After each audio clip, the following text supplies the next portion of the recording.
హరి ఓం వీక్షకులారా, మరో విస్మయపరిచే అంశం పంచుకుంటానండి నేను మీతో.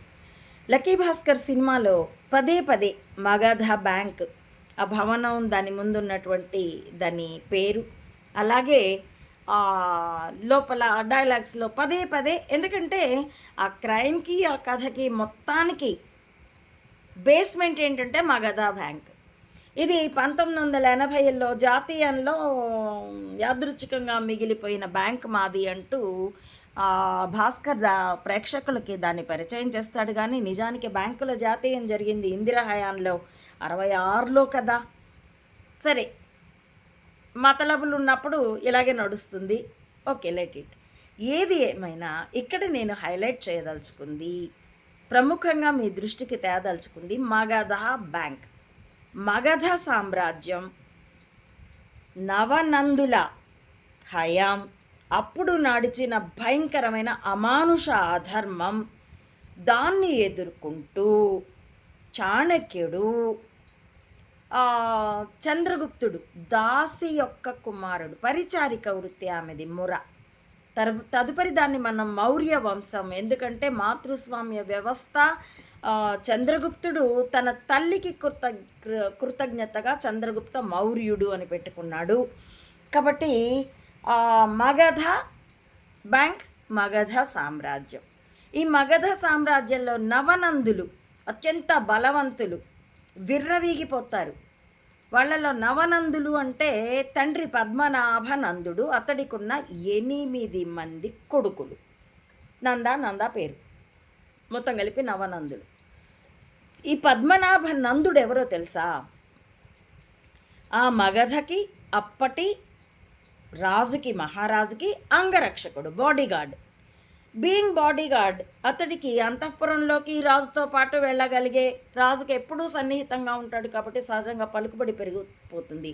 రాజు దేహానికి రక్షణ కల్పిస్తున్నట్టుగా సన్నిహితంగా చుట్టూ ఎప్పుడు రాజు పక్కనే ఉంటూ మెల్లిగా రాణికి లైనేస్తాడు. రాణి వీడికి పడుతుంది. రాణి హెల్ప్తో రాజుని చంపేసి ఆ రాజుకి రాణి వలన కలిగిన కొడుకుని దేశం దాటించానని ఆమెకు చెప్తాడు. కానీ నిజానికి చావగొట్టేస్తాడు. తరువాత ఆ రాణిని చేసుకొని ఆ రాణి సహాయంతో తాను రాజైపోతాడు. అంటే పక్కదారిలో, పడకదారిలో వాడు రాజైపోతాడు. తదుపరి 8 మంది కొడుకుల్ని కంటాడు. వీళ్ళందరూ కలిపి నవనందులు. వాళ్ళు చెయ్యని అకృత్యం లేదు. ఆ మగధ సామ్రాజ్యంలో స్త్రీకి రక్షణ లేదు. సామాన్యుల్ని రక్తం పిండడం తప్ప మరొకటి ఉండదు. ఆ నేపథ్యంలోనే చాణక్యుడు ఎక్స్ప్లాయిట్ చేయబడతాడు. అంతే తప్ప ఈ సినిమాల్లో చూపించినట్టు ముళ్ళుని భస్మం చేసి కమణాలను వేసుకొని తాగేసి అక్కినేని నాగేశ్వరరావు వేషం వేసి, ఎన్టీ రామారావు చంద్రగుప్తుడి వేషం వేసి, దీనికంటే చంద్రప్రకాష్ అన్న హిస్టరీ ప్రొఫెసర్ తీసినటువంటి చాణక్య సీరియల్ చాలా అద్భుతంగా ఉంటుంది. స్పయింగ్ని చాలా చెబుతుంది. అది డీడీలో రాజీవ్ హయాన్లో నాకు గుర్తుండి, ఎవరి టైంలోనో నాకు గుర్తులేదు కానీ అది ప్రసారితమయ్యింది. అద్భుతమైనటువంటి సీరియల్, స్పయింగ్ని చెప్పేది. ఎస్, రాజీవ్ హయాన్లోనే. సరే, కాబట్టి దీనా నేను చెప్పవస్తున్నది ఏంటంటే, నేను చెప్పడం కాదు, చరిత్ర నిరూపించింది ఏంటంటే, స్త్రీకి నిబద్ధత లేకపోతే, కట్టుబడి ఉండేతనం లేకపోతే, 10 మందితో పడక సంబంధాలు పెట్టుకుంటే ప్రపంచం ఈ నీచ స్థితికే వస్తుంది. సమాజం ఈ నీచ స్థితికే వస్తుంది. ధనికులందరూ వేశ్యాపుత్రులే అవుతారు. కాబట్టి కూడా నకిలీ కణిక, గూఢచర్య, వలయం, డ్రామోజీ, తాత ముత్తాత ఈ తర్వాత వాళ్ళంతా సక్రమ సంతానం అవ్వచ్చుగాక, కానీ ఎవడైతే ఆద్యుడో వాడు వేశ్యాపుత్రుడు. ఎవడైతే తానీషాకి కళలో రామోజీ వచ్చిన కళ చెప్పి తానీషాకి స్పయింగ్ని దేశ రక్షణకి కాక ప్రజల మీద వాళ్ళ మనోభావాల్ని ఇన్ఫ్లుయెన్స్ చేయడానికి, ఉపయోగించడానికి చెప్పాడో వాడు. కాబట్టే వాళ్ళ వంశం మొత్తం ఈ బూతురాయిళ్ళని తయారు చేసింది. అలాగే పడక విషయంలో నీతి లేకుండా చేసింది. అలా ఎవరైతే పడక విషయంలో అవినీతి పరులో వాళ్ళనే ప్రమోట్ చేసింది. కాబట్టి వాళ్ళ కంటికి అందరూ పడక విషయంలో నిబద్ధత లేని వాళ్ళుగానే కనిపిస్తారు. కాబట్టి ప్రతి వారిని వాళ్ళు లం, ముమ్, నువ్వలా, నువ్విలా అంటారు. అదే ఇప్పుడు మీకు నా ఒక్క పోస్ట్ కాదు, ఎవ్వరు పోస్టులు పెట్టినా అసలు కంటెంట్ ఏమిటో కూడా చూడకుండా కంటెంట్ ప్రెజెంటర్ని ఫీమేల్ అయితే లమ్ అంటారు, మేల్ అయితే లమ్ కొడుకు అంటారు. నువ్వు డబ్బులకి, నువ్వు పేటీఎంవి ఇలా అంటారు. అసలు కంటెంట్తో కూడా వాళ్ళకి పని లేదు. ఈ బీజం, ఈ భావ బీజం ఎక్కడి నుంచి వచ్చిందంటే అదిగో తొలితరం డ్రామోజీ నుండి వచ్చింది. దాని చరిత్ర మీకు చూపిస్తుంది మగధ సామ్రాజ్యం బేస్ మీద. కాబట్టి ఈ లక్కీ భాస్కర్ సినిమాలో Magadha bank, Magadha bank, Magadha bank, ఈ సినిమాలో స్పయింగ్ తాలూకు మర్మ భాష, స్పయింగ్ వార్ తాలూకు రకరకాల అంశాలు ఉన్నాయి.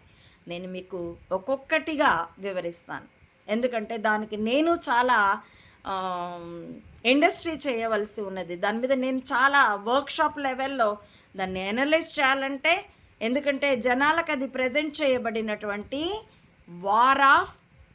War with wisdom as weapon, WWW. మీకు వరల్డ్ వైడ్ వెబ్ అని మాత్రమే మీకు అర్థం తెలుసు, ఈ అర్థం కూడా దానికి ఉంది. దాన్ని నేను మీకు మరింత వివరంగా చెప్తానండి. ఇప్పుడైతే మగధ బ్యాంక్ వర్సెస్ అవినీతి, పడక విషయంలో అవినీతి, నిబద్ధత లేకపోవడం. ఒక స్త్రీ ఒక పురుషుడు కాదు, ఒక స్త్రీ 10 మంది పురుషులు, అలాగే ఒక పురుషుడు 10 మంది స్త్రీలతో సమాజం తయారైతే ఇదిగో విలువలు ఇలాగే ఉంటాయి. సినిమా విషయంలో, సినిమా నటీనటుల విషయంలో మీకు అది స్పష్టం. ఇక మెగా ఫ్యామిలీలో అయితే పిచ్చి కేకల పవన్ కళ్యాణ్ అనే సినిమాటిక్ పొలిటికల్ బఫూన్, అతడి ఫ్యామిలీలో ఆ మెగా చిరంజీవి, అతడి రెండో కూతురు, ఆమెకు బాబాయ్తో సమానంగా విడాకులు, పెళ్ళిళ్ళు. అది అక్కడ విలువలంటూ ఏం లేవు. అలాంటి వాళ్ళే హైలైట్ చేయబడతారు, సమాజంలో ఐకాన్లుగా ప్రమోట్ చేయబడతారు. ఆ లక్షణాన్నే నేను మీకు ఇప్పుడు ఎక్స్పోజ్ చేసి చూపిస్తున్నాను. సమాజంలో స్థితిగతుల్ని బట్టి అక్కడ ఏ విలువలు ఉన్నాయో చెప్పచ్చు. కాబట్టి పరిశీలించి చూసుకోండి సామాన్యులారా. Check yourself, common man. And మీకు నా కంటెంట్ పరిశీలనార్హమే అనిపిస్తే please like, subscribe, share and recommend my channel to others. Thank you for watching.